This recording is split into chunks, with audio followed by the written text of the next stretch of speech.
Hi everyone, welcome to the Fire Mountain Gems and Beads Jewelry Making Studio for yet another one of our terrific how-to seed beads super duper stitches.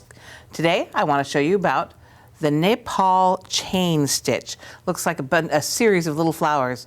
Now this is a fairly large bead. You can do it with smaller beads to make a more dainty look.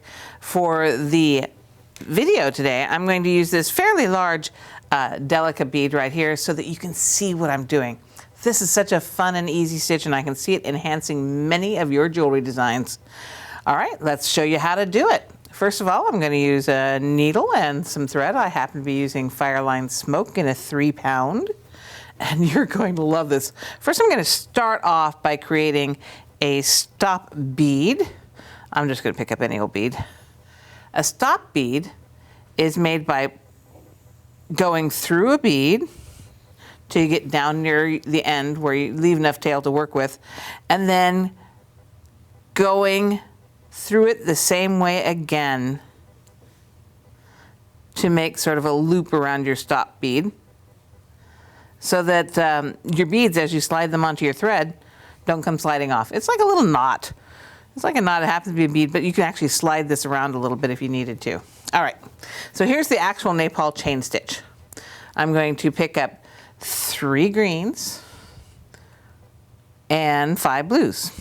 1, 2, 3, 4, 5. Now I'm going to make a loop with those 5 blues and go back through my 3 greens. So I'll do it right here where you can see it easily. There we go, and I've created a little flower.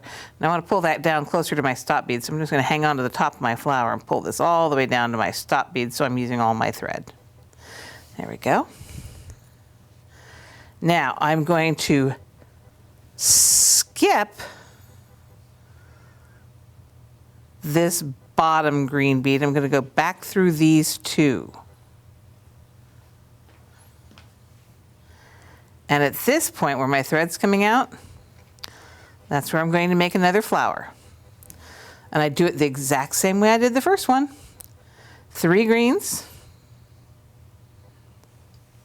Oops, I gotta count to 3. There we go, 3 greens and 5 blues. Pull those all the way down to my flower. And I'm gonna make a loop again, going back through my 3 green beads and pull this tight so that the blue beads form a loop. And I want to keep this all tight. I don't want little bare naked thread showing like right there. So I just grab that top flower bead and I pull it all tight. There we go. Then, so here's where my thread is coming out. Get it where you can see it. So my thread is coming out here. I'm going to go through just this bottom bead of this flower right here. Sort of an anchor for everything to hold together. Pull that through. This is a little bit of a loose sort of stitch, and so you want to try and keep your tension as tight as you can without getting crazy about it. But here's where I'm going to make another flower. There's my thread coming out here, adding 3 greens and 5 blues.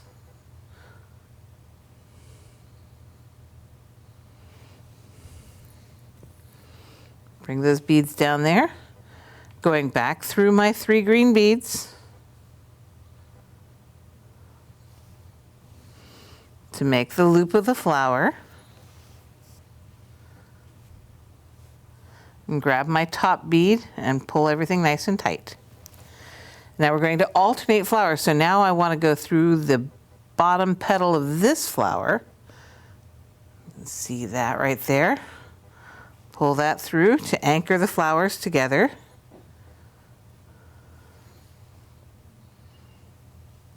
And do it again. How is that for a fun, simple, easy stitch? You can embellish all kinds of things with this. Keep everything tight. and just keep on going and make it as long as you need it to be. Make it in the size beads you like and have fun. Thanks for joining me for this great tutorial on the Nepal chain stitch. My name is Rose. Happy beading.